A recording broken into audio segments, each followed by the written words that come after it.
there everyone, thanks again for tuning in to Susan's Workshop. Hope you're all having a wonderful day. Alright, today we're going to be talking about The Queen's Secret by Melissa De La Cruz. Since to say, I was as disappointed with this book as I was with the previous book, and for much of the same reason. My biggest problem with this novel was just the writing. The story itself just felt like a generic fantasy, which is such a disappointment to me because when I think of Melissa De La Cruz, I think of reinvention. I feel like she's an author who reinvents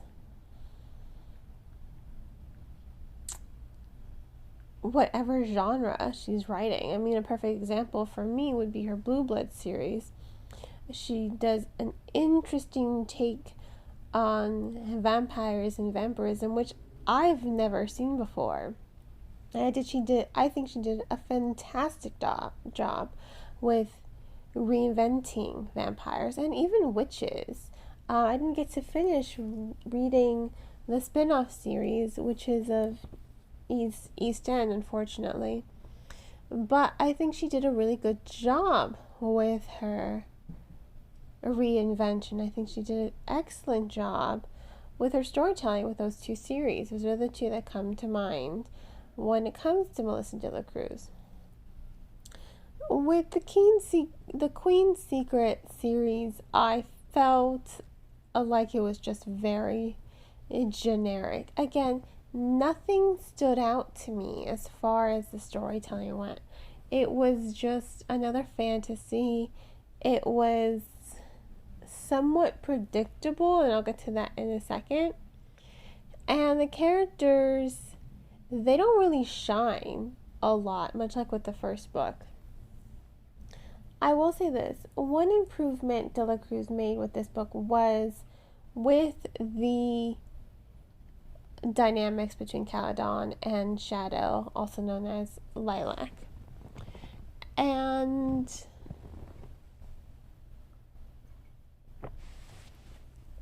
sorry, drinking my cup of coffee at the same time. And I think it was better. In the first book, I really didn't feel that romantic tension between them. I felt like it was forced. I felt like it was an afterthought, like, oh, they've been on this journey together, let's just make them romantic interests. I don't think it was necessary in the first book whatsoever, mainly because these characters don't shine a lot on their own.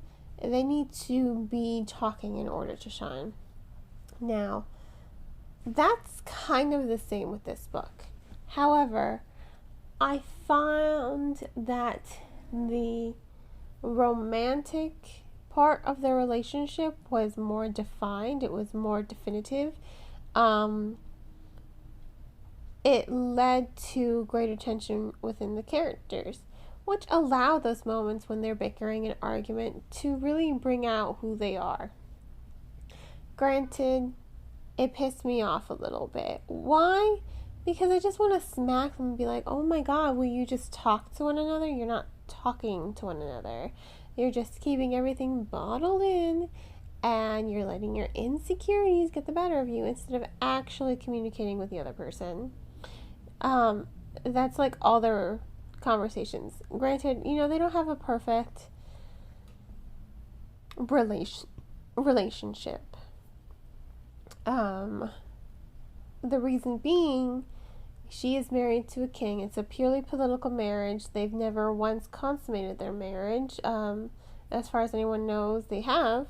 But him and her, I mean, they've reached common ground through the events of this novel. You could say they become friends, and they've reached an understanding that allows Caledon to be a bigger part of Lilac's life near the end. However, throughout the entire story, you understand, this is their political marriage does come with perceptions that have to be maintained. So you understand where the tension is coming from, 100%. But you still want to smack them. I did anyway when I was reading it. I was just like, oh God, you guys are idiots. Y'all are idiots. That was me. So at least it did inspire some emotion from me. I will say that, because the previous novel really didn't. When they were romantic partners, I was just very blah about it. Wasn't really a fan. Once again, Lilac's mother continues to disappoint me. I hate her so much. I really wish she would die. She is probably the most selfish queen in the world. She doesn't care a lick about her daughter's happiness. She only cares about recreating the De La Foray regime and uniting all the kingdoms, which is all fine and dandy, but it's like, you weren't supposed to marry your husband to begin with. You guys chose to marry each other and ignored everyone else and married for love, so it's like, I don't like her. Needless to say, I don't like her at all, not one bit. She is just not a good person. And that's another thing. She's in this novel a little bit more, so I'm just like, oh God, this woman. I would be happy if she weren't in the book at all. She adds nothing. She's just there. So that's that. But again, on Caledon's Shadow, when they're not together, they seem to lack substance. Caledon goes on his little mini quest, and Lilac is stuck at the kingdom. She's having to contend with dark magic that is linking itself to her, whether it be with a horse or whether it be with lilac covered snow. This dark magic is linking itself to her in a very negative way for the kingdom that she has just become part of. So she has to contend with that, and she has to contend with this small, petty court who doesn't really respect her. They don't really think highly of her at all. Whereas the king, he's just like, this chick's really smart. Y'all should listen to her. So I do like the king. He doesn't really get a lot of showcasing, but I do like her husband. He does tend to side with her. As for Caledon and Rima and Jander, when they're on their journey, with the storytelling, this is supposed to be the conclusion to the series, right?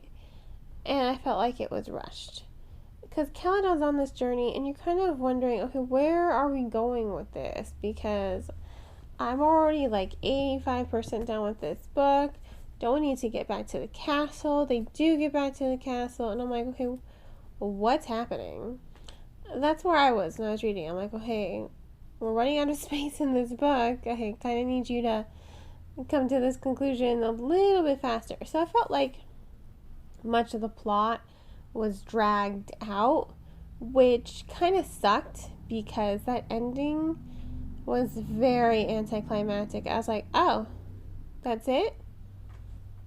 Okay. It was very anticlimactic. Lilac gets to show off her fighting skills for 1 second, and that's it. And I was like, huh, well then, that sucked. That was literally me, and I said that out loud, and my husband looked at me. He's like, what sucked? I'm like, the ending. I'm like, it was very anticlimactic. I'm like, this book just spent so much time dragging out all the mystery of the Euphrasians and all this dark magic, and in one swell, clean swoop, it's all resolved. Bad guy dies, and nothing else happened. And I'm like, huh. All right. I think it's a bitter disappointment to me because we really don't get to see Lilac use her fighting skills like we did in the first book. She's just the queen now. But that doesn't mean she can't showcase her fighting skills in a very interesting and creative way. She's taking a more political route, which is okay. I mean, it's okay. But I wish we could have seen more of her skill as a fighter, honestly.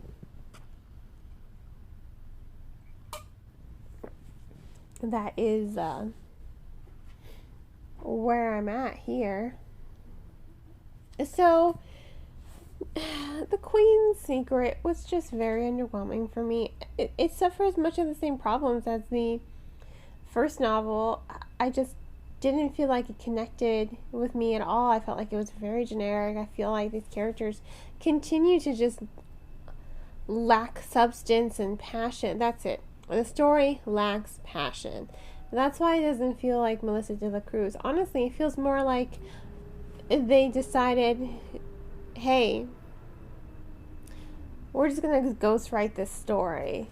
This I feel like she had an idea, maybe she didn't have time for it, pitched it to the publisher, and they're like, okay, we'll get you a ghostwriter, and then the ghostwriter wrote it. That's what it feels like. It doesn't feel like Melissa de la Cruz wrote this. It feels like a ghostwriter, which is really crappy because it lacks all of her passion.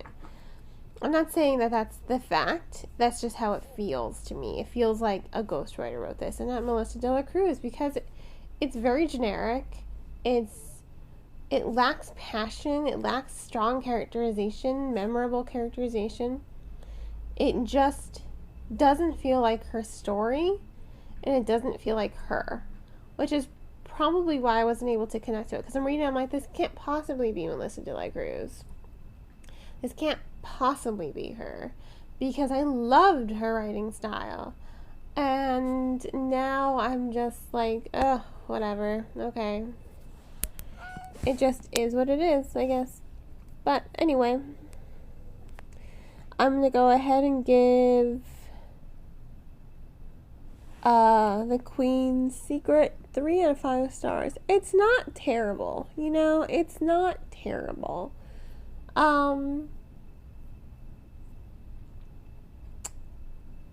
It's not poorly written. It just just lacks some structuring. It lacks passion, and it lacks a voice because it just doesn't feel fresh or unique at all. It just, like I said, feels like another generic fantasy. But again, my opinion is my own, and it will always be my own. You may feel differently, so I do recommend checking this book out from your local library. If you love it, please purchase it from your preferred book retailer. Please, not Amazon. Go to your preferred book retailer because they deserve more support than Amazon does. And on that note, I hope you all will continue to support me by liking this podcast, following it, and sharing it with all your book-loving friends. You can also become a sponsor on Anchor for $1 a month. There's information on that in the description. Hope you all have a great rest of your day. And as always, happy reading.